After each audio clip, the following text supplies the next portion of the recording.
Friends, हमारे सामने है अमोनोलाइसिस। अमोनोलाइसिस, अमोनी अपघटन। अमोनोलाइसिस क्या होता है? तो देखिए, the action of ammonia is called ammonolysis. Action of ammonia is called ammonolysis. Ammonia का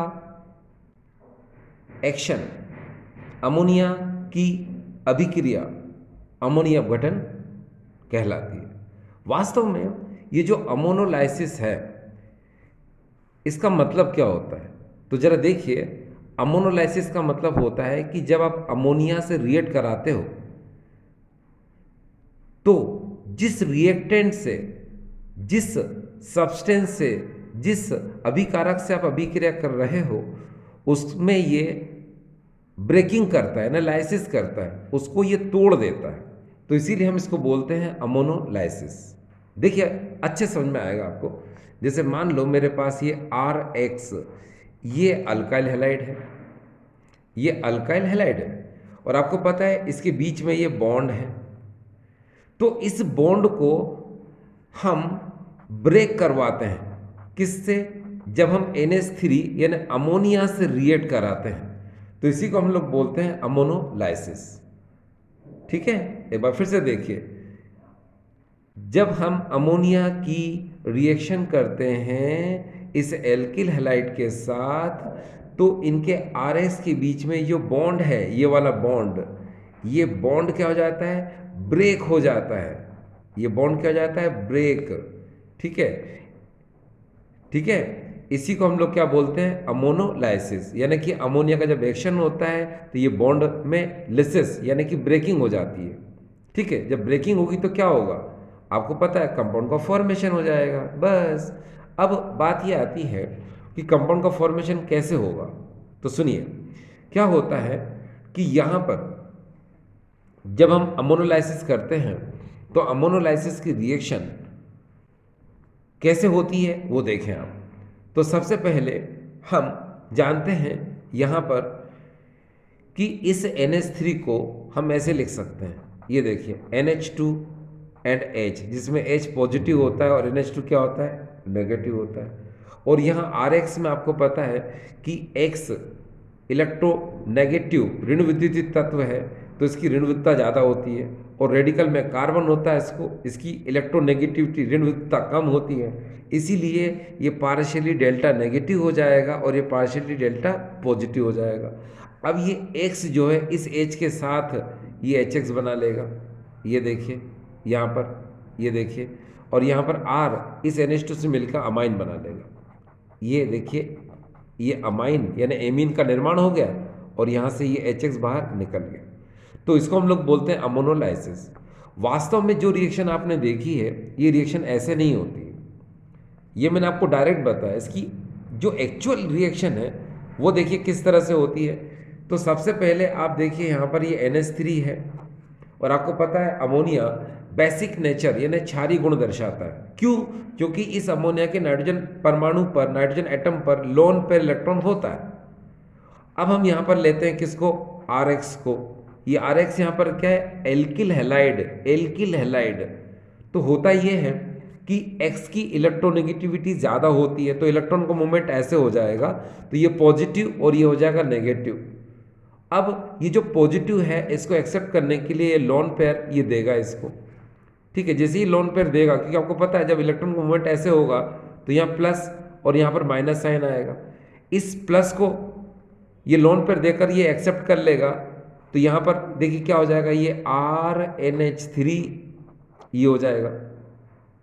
ठीक है, अब आपको पता है कि यहाँ पर इस N ने लोन पेयर दिया, तो इस R का पॉजिटिव इस N पर आ जाएगा और X पर तो नेगेटिव रहेगा ही।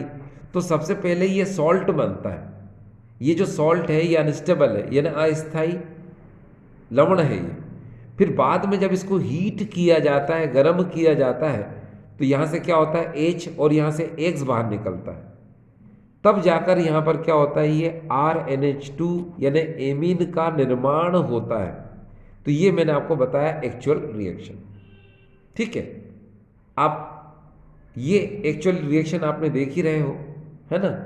अच्छा, आपको पता होना चाहिए ये जो अमोनोलाइसिस है ना, इसको हम हॉफमैन अमोनोलाइसिस यानी हॉफमैन की अमोनिया अपघटन अभिक्रिया भी कहते हैं। इस अमोनोलाइसिस में जब हम एल्किल हैलाइड को अमोनिया से रिएक्ट कराते हैं तो हमको 1 degree 2 degree 3 degree and quarter amine का एक मिक्सचर मिलता है, ठीक है। यानी कि इस मेथड में हमको प्योर अमाइन ऑब्टेन नहीं होता, मिक्सचर फॉर्म में हमको अमाइन ऑब्टेन होता है, ठीक है।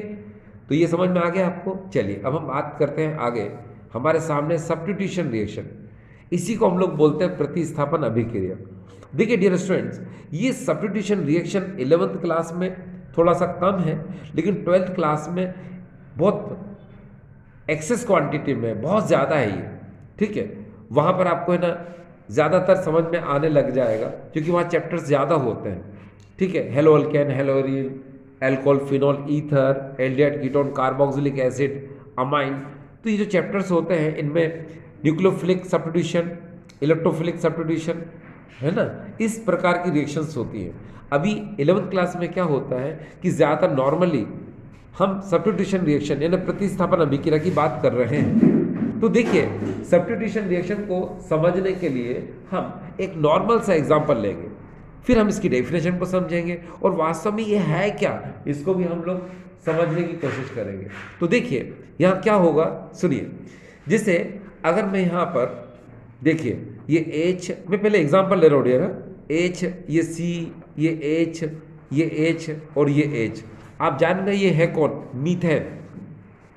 हम इसकी रिएक्शन कराएंगे यहाँ पर Cl2 के साथ, ठीक है। और प्रेजेंस में हम यह ले लेंगे H न्यू यानी फोटोन, इसको हम फोटोन कहते हैं। हम इस फोटोन की प्रेजेंस ले लेंगे।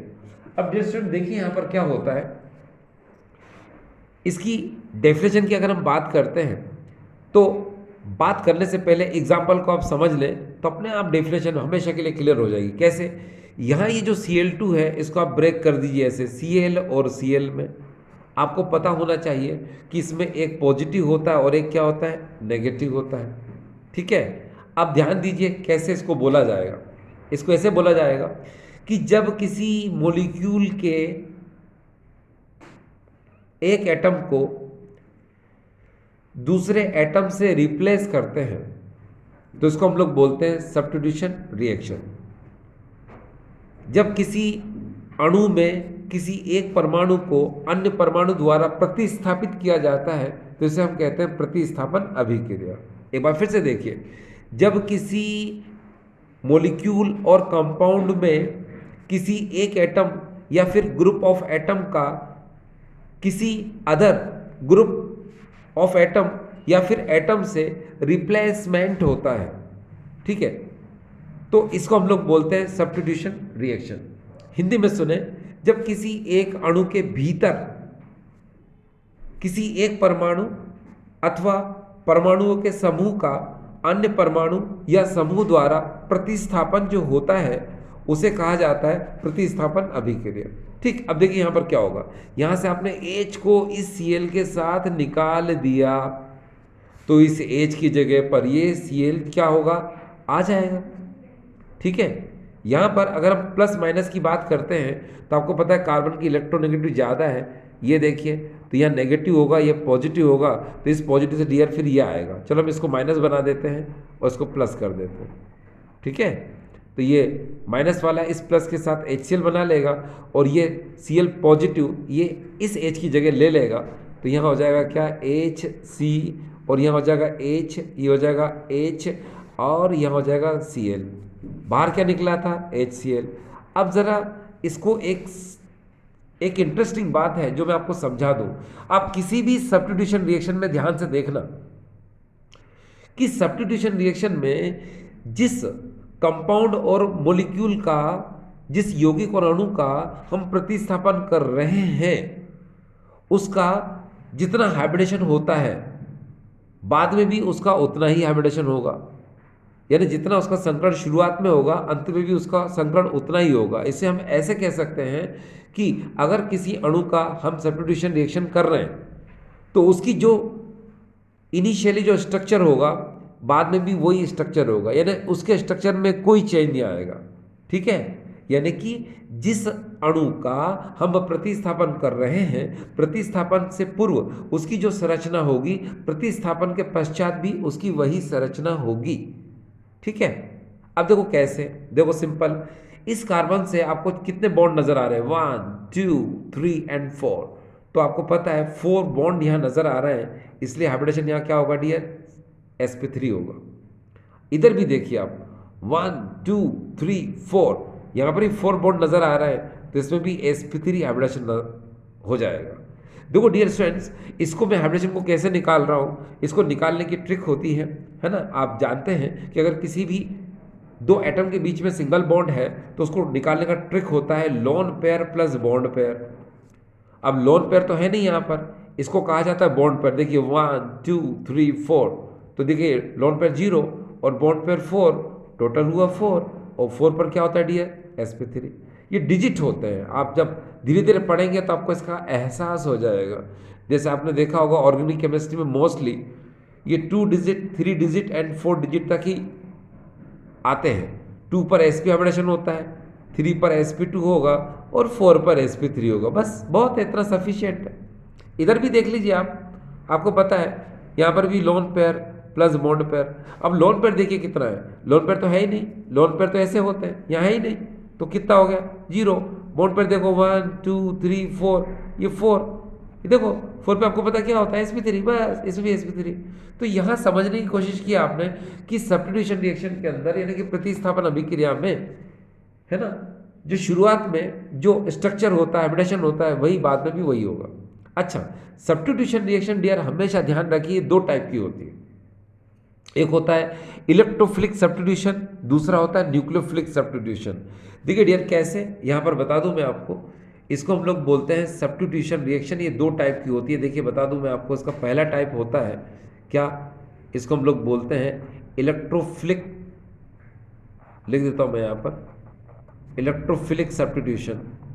ये इलेक्ट्रोफिलिक सब्स्टिट्यूशन, सब्स्टिट्यूशन ये, और दूसरा होता है डियर न्यूक्लियोफिलिक सब्स्टिट्यूशन। देखिए न्यूक्लियोफिलिक, ये होता है न्यूक्लियोफिलिक सब्स्टिट्यूशन, ये सब्स्टिट्यूशन। अब डियर स्टूडेंट्स हमेशा याद रखिए, सब्स्टिट्यूशन का मतलब आपको समझ में आ गया है ना, क्या कि जो स्ट्रक्चर यहाँ पर है वही स्ट्रक्चर बाद में रहना चाहिए। ठीक है, आपने देखा होगा क्रिकेट के मैदान में क्या होता है कि कोई प्लेयर अगर इंजर्ड हो जाता है तो उसकी जगह पर दूसरा फील्डर आता है उसकी फील्डिंग करने के लिए, तो भी क्या होगा, उसको कहा जाएगा सब्स्टिट्यूट फील्डर। अब समझ में आ रहा है ना। बस अब देखिए, जैसे कि मैंने आपसे कहा कि electrophilic substitution and nucleophilic substitution, ये 2 टाइप होते हैं किसके, सब्स्टिट्यूशन रिएक्शन के। तो इलेक्ट्रोफिलिक सब्स्टिट्यूशन में आपको पता है कि जो पॉजिटिव पार्ट है वो अटैक करता है, यानी कि ये पॉजिटिव वाला अटैक करेगा। और न्यूक्लियोफिलिक सब्स्टिट्यूशन में क्या होता है, जो नेगेटिव पार्ट है डियर वो क्या करेगा, वो अटैक करेगा। बस इतनी सी बात ध्यान रखिए, इलेक्ट्रोफिलिक सब्स्टिट्यूशन में पॉजिटिव पार्ट अटैक करेगा, न्यूक्लियोफिलिक सब्स्टिट्यूशन में न्यूक्लियोफिलिक सब्स्टिट्यूशन में नेगेटिव पार्ट क्या करेगा, अटैक करेगा। अब मैं आपको एक एग्जांपल लेके समझा देता हूँ, ठीक है, ये इतना स्पेस है, इसमें मैं कोशिश करता हूँ आपको समझाने की। इन दोनों में से कोई एक एग्जांपल मैं लेके आपको बताता हूँ। जैसे मान लो यहाँ पर, जैसे मैंने यहाँ पर ये मैंने H कर दिया, यहाँ पर मैंने C, यहाँ पर H और यहाँ पर H, और यहाँ पर अगर मैं यहाँ पर Cl लगा देता हूँ, ये देखिए, है ना, ये मैंने ऐसे कर दिया।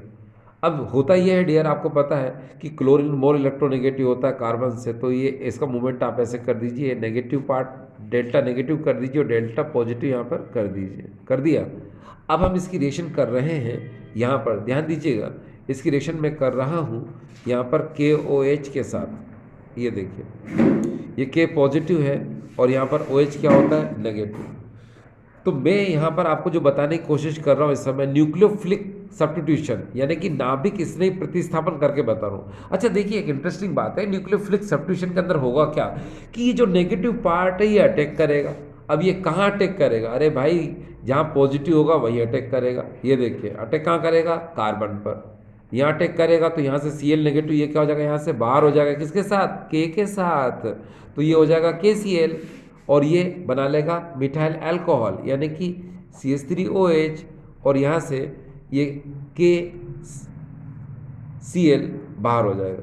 तो ये मैंने समझाने की कोशिश की आपको कि भाई सब्स्टिट्यूशन रिएक्शन दो टाइप की होती हैं, एक होता है इलेक्ट्रोफिलिक सब्स्टिट्यूशन जिसमें पॉजिटिव पार्ट अटैक करेगा, दूसरा होता है न्यूक्लियोफिलिक सब्स्टिट्यूशन जिसमें नेगेटिव पार्ट क्या करेगा, अटैक करेगा। हिंदी में सुने, इलेक्ट्रॉन स्नेही प्रतिस्थापन में जो धनात्मक भाग है वो आक्रमण करेगा, और नाभिक स्नेही प्रतिस्थापन में जो ऋणात्मक भाग है वो आक्रमण करेगा। ठीक है, चलिए हम आगे चलते डियर।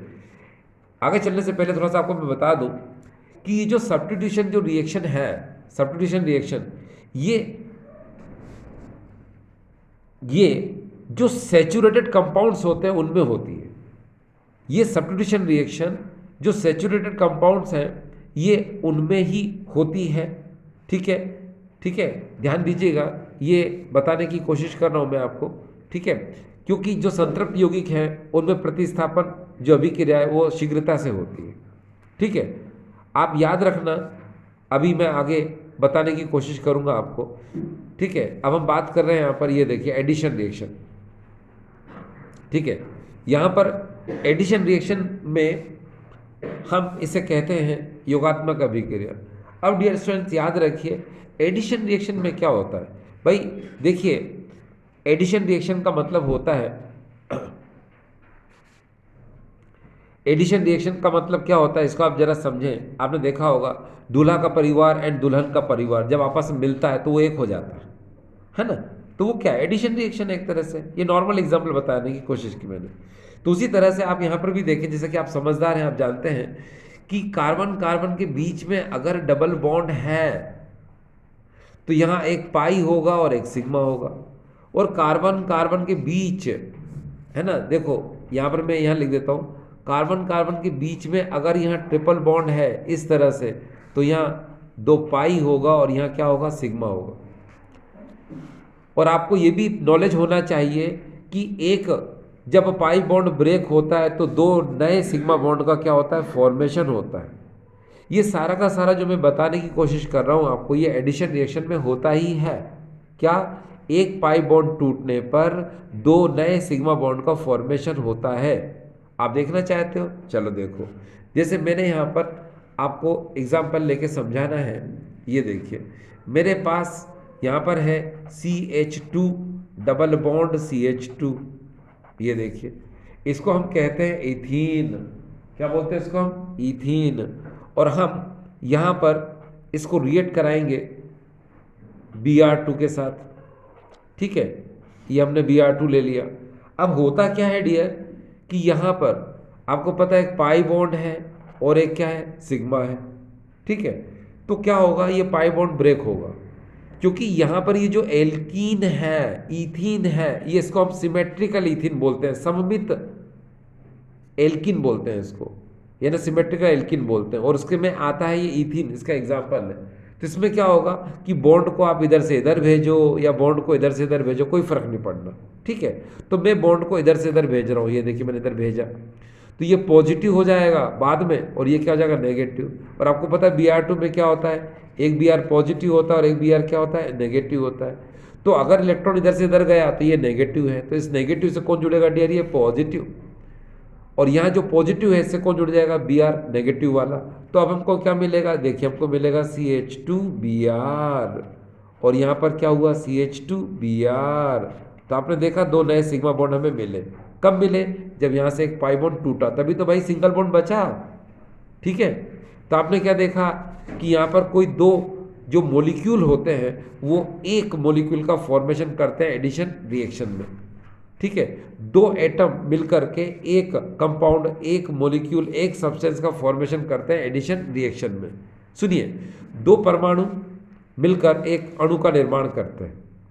ठीक है, और याद रखिए एडिशन रिएक्शन ये उन कंपाउंड में होती है जो अनसैचुरेटेड होते हैं।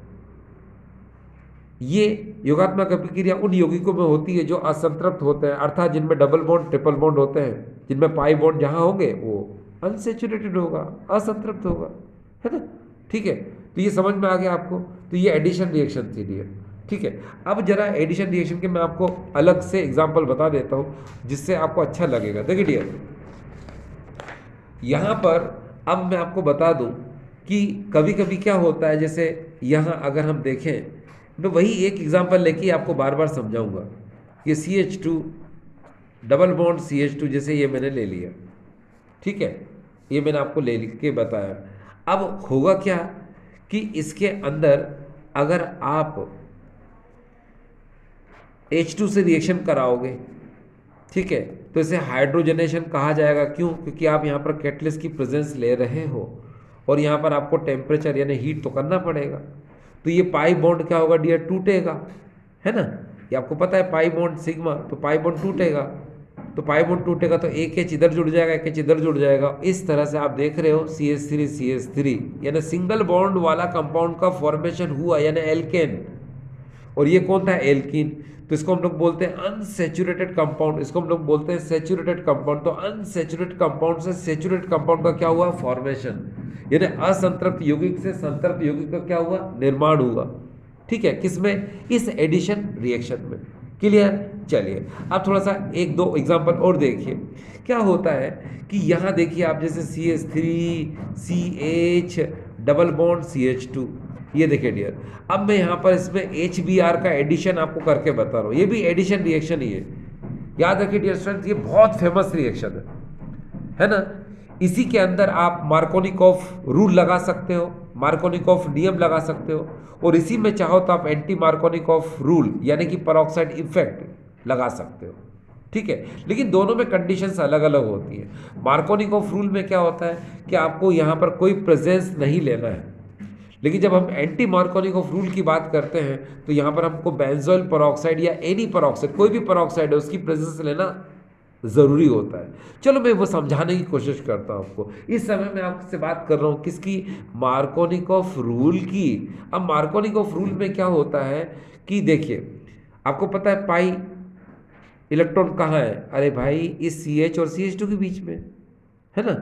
तो मार्कोनिकॉफ रूल में क्या होता है कि कम हाइड्रोजन वाले कार्बन से पाई इलेक्ट्रॉन ज्यादा हाइड्रोजन वाले कार्बन की तरफ मूव करते हैं। ये देखिए ऐसे,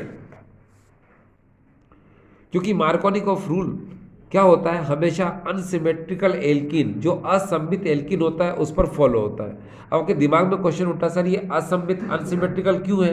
क्योंकि आप बॉन्ड, इस बॉन्ड को ब्रेक करोगे, इसको देखो ऐसे, तो आप देखोगे इधर एक ही कार्बन है, उधर कितने कार्बन है? दो, है ना। तो इसको क्या बोलेंगे हम? अनसिमेट्रिकल यानी असममित एल्कीन। ऊपर देखो बॉन्ड को ब्रेक करो, इधर भी एक कार्बन, इधर भी एक, इसको बोलेंगे हम सिमेट्रिकल यानी सममित एल्कीन। ठीक है, अब आया समझ में? तो मार्कोनिकॉफ रूल किस पर लगता है? जो अनसिमेट्रिकल एल्कीन हो यानी असममित एल्कीन हो।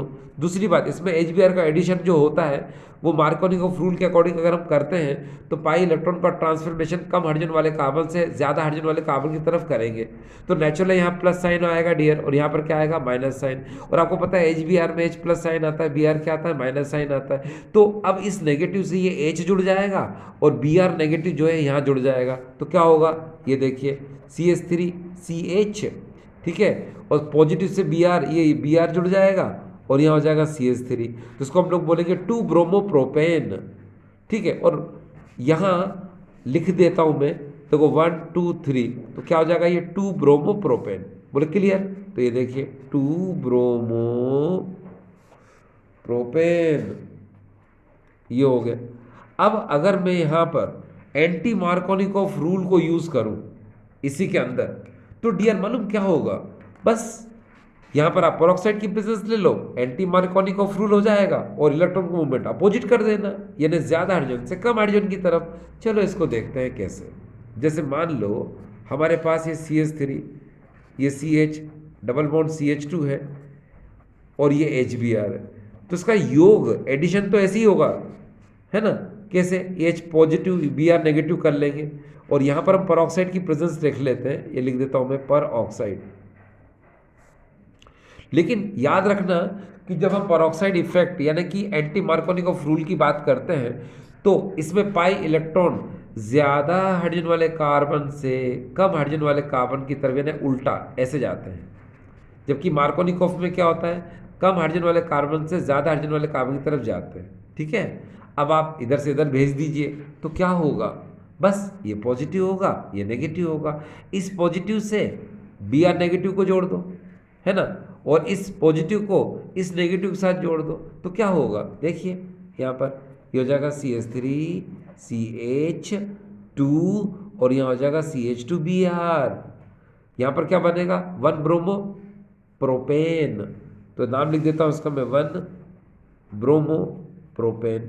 तो ये हो जाएगा डियर 1 ब्रोमो प्रोपेन। ठीक है, तो आपको ये बात समझ में आ रही है ना, ठीक है, कि मार्कोनिकॉफ में हमेशा 2 ब्रोमो प्रोडक्ट बनेगा, यानी कि 2 प्रोडक्ट बनेगा। वहाँ ब्रोमो भी आ सकता है, हाइड्रोक्सो भी आ सकता है, कोई भी आएगा, यानी 2 प्रोडक्ट बनेगा। और एंटी मार्कोनिकॉफ पेरोक्साइड इफेक्ट में क्या बनेगा, हमेशा 1 ब्रोमो यानी कि 1 प्रोडक्ट बनेगा। ठीक है, चलिए आज क्या हमारी आखिरी रिएक्शन है डियर आज के वीडियो में, है ना, और ये एलिमिनेशन रिएक्शन की बात हम करेंगे। अब ये एलिमिनेशन रिएक्शन क्या होती है, तो सुनिए, जब किसी कंपाउंड, जब किसी मॉलिक्यूल, जब किसी सब्सटेंस से हम 2 या 2 से ज़्यादा एटम को रिमूव करते हैं तो उसको हम लोग बोलते हैं एलिमिनेशन रिएक्शन। ठीक है, हिंदी में सुने, जब किसी अणु से कोई भी 2 परमाणु या 2 से ज़्यादा परमाणु बाहर निकलते हैं तो इसको हम लोग बोलते हैं विलोपन अभिक्रिया। जैसे बोलते हैं ना, विलोपित हो गया, डिसअपेयर हो गया, लेकिन यहाँ डिसअपेयर नहीं होगा डियर, एलिमिनेट होगा, दिखाई देगा आपको, है। हाँ, चलिए हम आगे चलते हैं। इसकी रिएक्शन को देखिए, यहाँ आप बेहतर तरीके से समझ पाएंगे। जैसे मान लो मेरे पास है यहाँ पर, ये देखिए CH3 CH2OH, ये डियर मैंने ले लिया एथेनॉल, और यहाँ पर मैं प्रेजेंस ले रहा हूँ किसकी, कंसंट्रेटेड H2SO4 की। ये देखिए, तो क्या होगा, आप ध्यान से देखना डियर, यहाँ से OH और यहाँ से H बाहर निकाल दो तो H2O बाहर निकल जाएगा, है ना। देखो यहाँ से OH और यहाँ से H, ये बाहर निकाल दो आप। ठीक है, क्योंकि आपको पता है कि जिस कार्बन से फंक्शनल ग्रुप जुड़ता है उसको अल्फा बोलते हैं, उसके पास वाले को क्या बोलते हैं, बीटा। और बीटा पोजीशन से ही हम हाइड्रोजन को बाहर निकलवाते हैं, किसके साथ, इस फंक्शनल ग्रुप के साथ, जो कि अल्फा पे आपको दिखाई दे रहा है। तो यहाँ से OH और यहाँ से H बाहर कर दो तो क्या होगा डियर, देखिए यहाँ बचेगा CH2 और यहाँ बचेगा CH2। आपको पता है यहाँ से OH गया था, 1 इलेक्ट्रॉन छोड़ गया, यहाँ से एक H गया था, 1 इलेक्ट्रॉन छोड़ गया, बीच में क्या आ जाएगा, डबल बॉन्ड, और यहाँ से निकला डियर H2O, ये बाहर निकल गया। ठीक डियर, तो इसी को मालूम क्या बोलेंगे हम, देखो ये है तो एलिमिनेशन रिएक्शन, इसी को हम बीटा एलिमिनेशन रिएक्शन बोलते हैं। और सर इसको हम डिहाइड्रेशन बोल सकते हैं, क्यों, क्योंकि यहाँ से वाटर मॉलिक्यूल क्या हो रहा है, एलिमिनेट हो रहा है। ठीक है, अब ये रिएक्शन मालूम कौन सी थी, बीटा एलिमिनेशन। क्यों, क्योंकि आपने बीटा पोजीशन से हाइड्रोजन को बाहर निकाला था, इसको क्या बोलेंगे हम, बीटा एलिमिनेशन रिएक्शन। आपको पता है एलिमिनेशन रिएक्शन कितने टाइप की होती है, देखिए डियर, एलिमिनेशन रिएक्शन 2 टाइप की होती है, एक अल्फा एलिमिनेशन होता है, दूसरा बीटा एलिमिनेशन होता है। आपने मोस्टली बीटा एलिमिनेशन ही देखा होगा, आज मैं आपको अल्फा एलिमिनेशन बताऊं, फिर उसके बाद अपन आगे चलेंगे। बीटा एलिमिनेशन तो देख लिया आपने, अब अल्फा एलिमिनेशन हम इसी एग्जाम्पल से देखेंगे, यस इसी से देखेंगे। कैसे, जैसे मान लो कि CH3 है और ये CH2 को मैं ऐसे लिख सकता हूँ, ये देखिए ऐसे लिख दिया मैंने।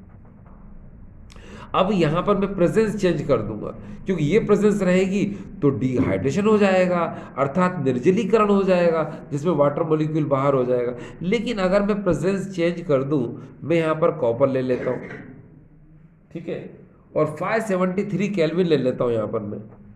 ठीक है, ये ले लिया मैंने, तो पता है यहाँ से आपको पता तो होगा कि इस कार्बन से जहाँ से फंक्शनल ग्रुप जुड़ा है, इसे हम अल्फा कार्बन कहेंगे, इसे हम बीटा कहेंगे। लो मैं लिख देता हूँ, ये देखिए अल्फा कार्बन, और डियर इसे कहा जाता है बीटा कार्बन, ये देखिए ये बीटा कार्बन। ठीक, अब इसमें क्या होगा, अल्फा पोजीशन से ही हम H को बाहर निकालेंगे और यहाँ से H को बाहर निकालेंगे, यानी कि H इधर से, एक इधर से H, ये बाहर निकाल दो।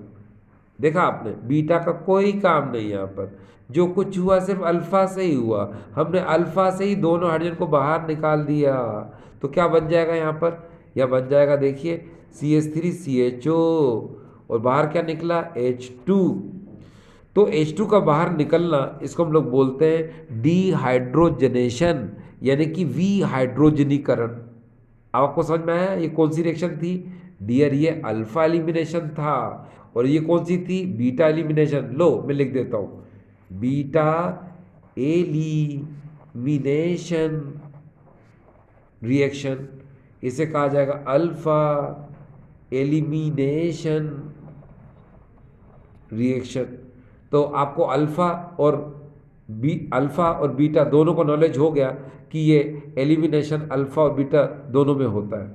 अब डियर स्टूडेंट्स, एक बात और है, एलिमिनेशन रिएक्शन की मैं बात कर रहा हूँ, तो आप बहुत ध्यान से देखिए क्या है। नॉलेज इज अ पावर, ठीक है। इंसान की औकात नहीं होती है, औकात होती है तो उसके नॉलेज की। तो नॉलेज हम जितना गेन करें उतना कम है ना। तो अब हम बात करेंगे यहाँ पर सेटजेफ रूल की, ठीक है, कि सेटजेफ रूल कैसे लगता है उसको देखिए आप। जैसे यहाँ पर ये भी एलिमिनेशन में ही आएगा, विलोपन अभिक्रिया में ही आएगा। जैसे CH3, यहाँ पर देखें आप, ये CH2, यहाँ CH, और यहाँ पर मैं कर देता हूँ Br, और यहाँ पर मैं CH3 लिख देता हूँ। और हम यहाँ पर जो प्रेजेंस लेंगे डियर, वो लेंगे एल्कोहलिक KOH की, ये ऐसे, ठीक है। अब ज़रा ध्यान से आप इस बात को समझें कि जिस कार्बन से फंक्शनल ग्रुप जुड़ता है उसे कहा जाता है अल्फा, उसके पास वाले को कहा जाता है बीटा। अब आगे तो कुछ है ही नहीं, इसको कहा जाएगा बीटा और इसके पास वाले को कहा जाएगा गामा। अब मैंने कहा था आपसे कि एलिमिनेशन रिएक्शन को अल्फा एलिमिनेशन, बीटा एलिमिनेशन भी कहा जाता है, लेकिन जब भी हमको H2O निकालना होता है तो बीटा एलिमिनेशन होता है, और जब भी हमको डीहाइड्रोहेलोजनेशन करना हो यानी HX को बाहर निकालना हो तो भी उसको क्या बोलते हैं? हम बीटा एलिमिनेशन ही बोलेंगे, ठीक डियर। तो होता ये है कि अब हमको बीटा पोजीशन से इस Br को हाइड्रोजन के साथ हटाना है, ठीक है। तो एक बीटा कार्बन ये है, एक बीटा कार्बन ये है। तो याद रखिए क्या कि बीटा कार्बन ये है, यहाँ से भी हाइड्रोजन को लेकर ये HBr बाहर निकाल देगा, यहाँ से H और यहाँ का Br, HBr लेकर बाहर HBr निकाल देगा। कौन? ये एल्कोहलिक KOH, क्योंकि एल्कोहलिक KOH की प्रेजेंस में ही डीहाइड्रोहेलोजनेशन होता है। एल्कोहलिक KOH की उपस्थिति में ही विहाइड्रोहेलोजनीकरण यानी HX बाहर निकलता है। लेकिन यहाँ तो सिचुएशन कैसी है देखो ना, बीटा पर बीटा, एक CH3 बीटा, एक CH2, इधर भी बीटा इधर भी बीटा। तो क्या करेंगे? तो मैं बता देता हूँ। तो सेटजेफ ने कहा था, अकॉर्डिंग टू सेटजेफ रूल, आप उस बीटा पोजीशन से हाइड्रोजन को निकालो जहाँ पर नंबर ऑफ हाइड्रोजन क्या हो? कम हो। तो यहाँ पर कम है, देखो यहाँ 2 है और यहाँ पर क्या है? 3 है। तो जहाँ नंबर ऑफ हाइड्रोजन कम होंगे, ठीक है, वहाँ से आप H को बाहर निकालोगे Br के साथ, है ना, तो मेजर प्रोडक्ट बनेगा यानी बहु उत्पाद का निर्माण होगा। तो चलो यही करते हैं, यहाँ से H और Br निकाल दो, यह हो जाएगा CH3, ये CH डबल बॉन्ड, ठीक है, यहाँ C बचेगा, CH बचेगा, और यहाँ पर हो जाएगा Dr, ये CH3, और निकाला क्या आपने? HBr। तो आपको नज़र आ रहा है, देखिए यहाँ से H और यहाँ से Br, आपने HBr निकाला, यहाँ से एक H फिर भी बचा था, इनके बीच में क्या जाएगा? डबल बॉन्ड, ये देखिए। तो क्या बना डियर? ब्यूट-2-ईन, इसका नाम है ब्यूट-2-ईन, ये बन गया, ठीक डियर। तो आपने देखा ये कौन सा रूल था? सेटजेफ रूल। तो डियर स्टूडेंट्स, आज का वीडियो आपने देखा, आज की वीडियो में छोटी छोटी सी बातें थी, ठीक है। मैंने कोशिश की आपको पहले से बेहतर समझाने की। आई होप डियर स्टूडेंट्स आपको समझ में आया होगा, ठीक है। Thank you.